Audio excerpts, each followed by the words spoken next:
Na nossa igreja é a Bíblia. Ok. Então agora resta interpretar o texto. Será que a sua interpretação está correta? Prepare-se para um confronto de ideias que vai mexer com suas convicções. Dois pastores com visões opostas se encontram para debater um dos temas mais polêmicos da atualidade. A igreja deve ser inclusiva a qualquer custo. Ou há limites definidos pela Bíblia, verdade bíblica ou adaptação cultural. Você vai ouvir argumentos sólidos, reflexões profundas e questionamentos que talvez nunca tenha considerado. Não assista calado. Deixe seu comentário. Compartilhe com alguém que precisa ouvir essa discussão. E faça parte do nosso canal. Inscreva-se, ative o sininho e junte-se à comunidade que busca a verdade com temor e discernimento. Seja bem-vindo ao canal Reino de Deus. Aqui a palavra é sem cortes. No meu caso, né, e no caso de muitos homoafetivos, o meu uso natural, porque eu acredito, né, e aí é o meu lugar de fala, porque eu estou falando da minha verdade, daquilo que eu experienciei durante todos esses anos. Eu não me tornei homoafetivo, Camila. Eu nasci, popularmente falando, eu nasci gay, né? Eu tive, por muitas vezes, e curiosamente, eu até teve uma psicóloga fazendo uma síntese, um rect sobre uma entrevista que eu dei, onde essa psicóloga me chama de doente.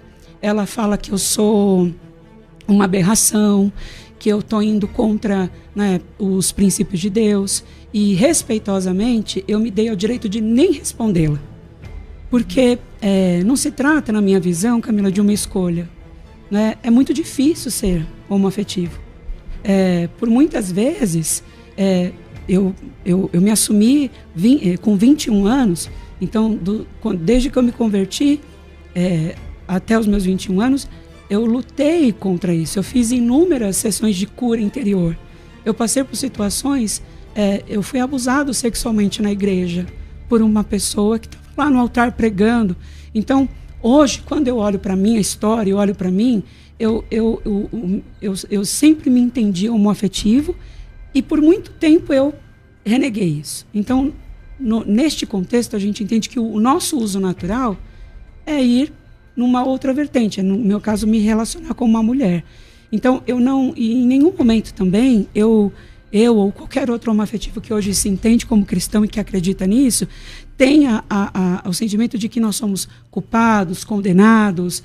Afinal de contas, a gente acredita que a graça nos alcança. Né? Então, neste contexto de Romanos, a gente acredita muito nisso, né? Que o uso natural do homoafetivo é se relacionar com uma pessoa do mesmo sexo, porém, a gente entende e respeita também este posicionamento que as demais igrejas, enfim, têm em relação a isso. Então, o uso natural ali que Paulo está falando, você interpreta como eu decido conforme eu me sentir, conforme eu nascer. Na verdade, como eu sou, né? Assim, conforme eu me identifico, conforme eu... Porque, veja bem, e aí cada um de nós temos as nossas concepções, as nossas certezas. Vocês não escolheram ser heterossexuais. Né? Vocês nasceram heterossexuais.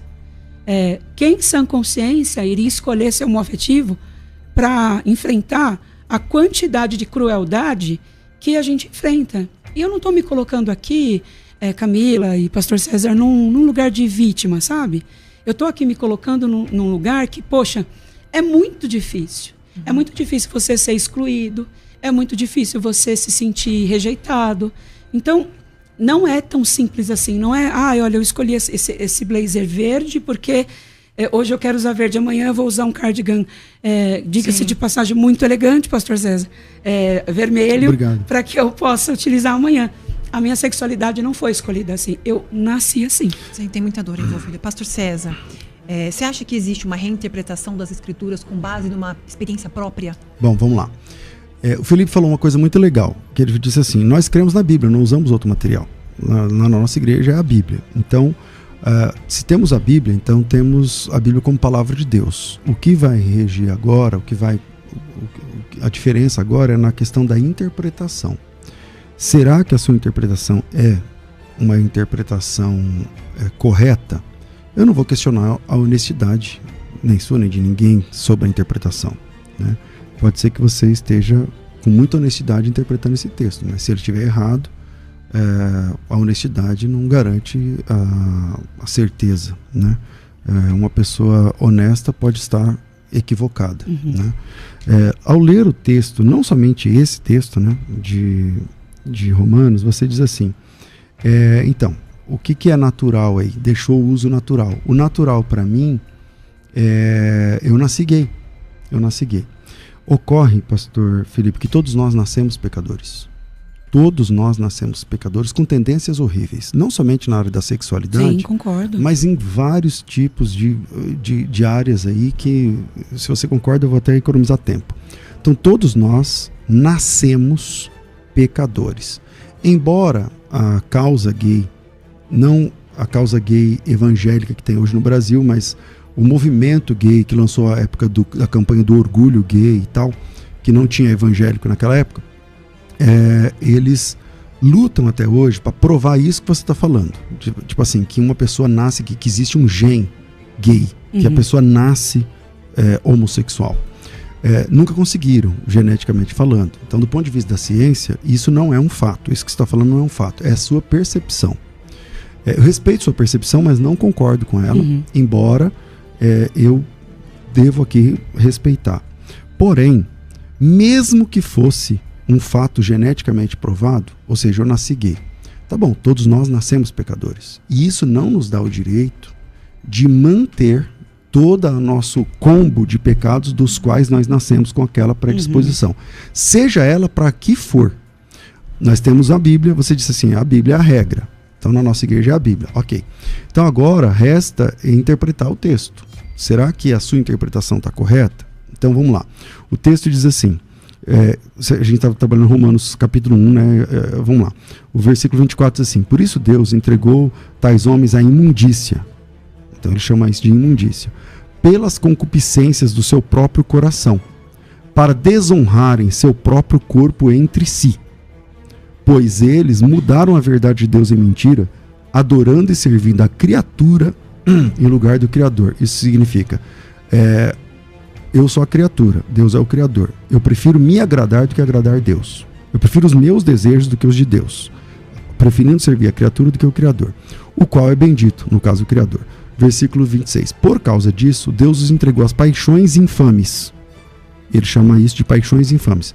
Porque até as mulheres mudaram o modo natural das suas relações íntimas por outro, contrário à natureza.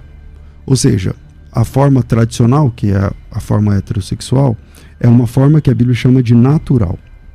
E a outra forma, que é o homossexualismo ou homossexualidade, a Bíblia chama de antinatural. Antinatural. Então você está indo contra a natureza, está indo com... Bom, é só fazer conta. Se todo mundo fosse gay, o mundo ia acabar nessa geração, porque gays não se procriam. Então, isso é antinatural. Semelhantemente, os homens também, deixando o contato natural da mulher, se inflamaram mutuamente em sua sensualidade, cometendo torpeza, homens com homens, recebendo em si mesmos a merecida punição do seu erro. Então, se a Bíblia é a palavra de Deus, conforme você concorda, eu também, aí é só uma questão da interpretação. Se você diz, mas eu nasci assim, eu me sinto, tal, tudo bem, todos nós nascemos pecadores, e ninguém vai ser condenado por ter nascido pecador. Mas é que Deus tem um plano de salvação para todos nós. E aí, a gente vai ser condenado ou não sobre a forma como nós respondemos a esse chamado da salvação. Entende? E esse chamado da salvação é maior do que todas as nossas questões de natureza, seja ela sexual, de qualquer outro tipo de ordem. Há espaço na graça para a transformação de tudo aquilo que nós nascemos para ser. Jesus Cristo é a resposta que transforma o velho homem numa nova criatura. E aí todas as coisas velhas se passam e tudo se faz novo. Diferente disso, aí tem que lutar agora com o texto, porque está dizendo que é contrário à natureza. Se é contrário à natureza e contrário à vontade de Deus, aí é uma opção. Você quer continuar contrário à natureza do seu corpo, da sua biologia, e também contrário à vontade de Deus. E aí, como que você entende esse texto à luz dessa compreensão? Pastor César, eu acredito, e a gente tem uma uma visão dentro da igreja, e nós somos ensinados, né, que eu acredito que eu sou criação de Deus, né? O Senhor me criou assim. Quando o Senhor fala sobre o uso natural e eu ir contra, eu claramente respeito o posicionamento do Senhor e como é bom poder conversar e dialogar com pessoas que têm no mínimo educação, inteligência, porque eu acho que a gente aprende, né, quando a gente diverge, né? E o papel aqui, e achei até curioso, lendo alguns comentários das pessoas que, quando souberam que eu estaria aqui, teve um seguidor que colocou assim: nossa, eu vou colocar até o celular para despertar. Nossa, a ideia aqui não é inflamar, não é pegar fogo, né? Mas, indo direto à tua fala, eu não consigo acreditar, né? E não é que eu não acredito na Bíblia, né? E não é que eu acredito que eu tenha uma outra interpretação. O senhor disse que a ciência hoje não prova e tudo mais. Eu sou a prova viva, né? E tanto os outros homoafetivos, de que não se tratou de uma escolha, né, que eu quis ir contra. Eu simplesmente nasci assim. Só quem me acompanhou, só quem soube da minha história, e eu, melhor do que ninguém, posso dizer que durante muitos anos, pastor, eu lutei contra isso, porque eu fui orientado e fui ensinado e fui muitas vezes exposto de que isso era algo contra o plano de Deus. Mas se eu sou imagem e semelhança de Cristo, e eu concordo, pastor, com o senhor, e quando o senhor fala que nós nascemos do pecado, realmente, nós nascemos do pecado, né? Nós somos oriundos disso. Eu acredito, sim, que por sermos do pecado, nós nascemos, né, propícios a muitas coisas. Mas na questão da minha sexualidade, por exemplo, eu não tive opção de escolha. Eu não simplesmente falei, porque se eu pudesse escolher, pastor César, e aqui tirando todo o contexto, né, estrutural aqui, se eu pudesse escolher hoje, eu não escolheria viver o linchamento virtual que eu vivo todos os dias, sabe? Eu tenho uma boa notícia. Você está dizendo que você não pôde escolher, mas agora você pode. Agora você pode. Porque a continuação do texto que nós estamos trabalhando é o seguinte: a gente parou aqui no versículo de número 27. Semelhantemente, os homens também, deixando o contato natural da mulher, se inflamaram mutuamente com a sua sensualidade, cometendo torpeza, homens com homens, recebendo de si mesmo a merecida punição do seu erro. Eu parei aqui, mas veja o versículo 28, é o próximo. E por haverem desprezado o conhecimento de Deus, o próprio Deus os entregou a uma disposição mental reprovável. Parece que é o que está acontecendo com você, Felipe. Eu não acredito nisso. Só termino a leitura do texto. O próprio Deus os entregou uma disposição mental reprovável para praticarem coisas inconvenientes, cheios de toda injustiça, malícia, avareza, maldade, possuídos de inveja, homicídio, contenda, enfim. Eu disse que todos nós nascemos pecadores. E essa verdade é uma verdade tão complexa que nós somos pecadores no mais alto nível, em várias áreas, não somente na sexualidade. A monogamia também é um desafio para o cristão, de se manter fiel à mesma esposa, ao mesmo marido e tal. E esse conceito a gente busca na presença de Deus. O heterossexual também enfrenta tentações na área da sexualidade. Agora, a boa notícia é que você não pôde escolher, na sua opinião, embora eu não concorde, mas agora que você é adulto, você pode. E aí você pode escolher entre agradar o seu desejo, o seu apetite sexual, ou agradar o seu Deus. Porque pelos textos que nós estamos trabalhando, Deus não concorda, não aceita esse tipo de prática. Então tem várias práticas que Deus não aceita, Uma delas, por exemplo, o heterossexual não pode cobiçar. Olhar com desejo, com pensamento impuro e tal. Deus não aceita. Então, o que a gente faz? A gente luta contra isso.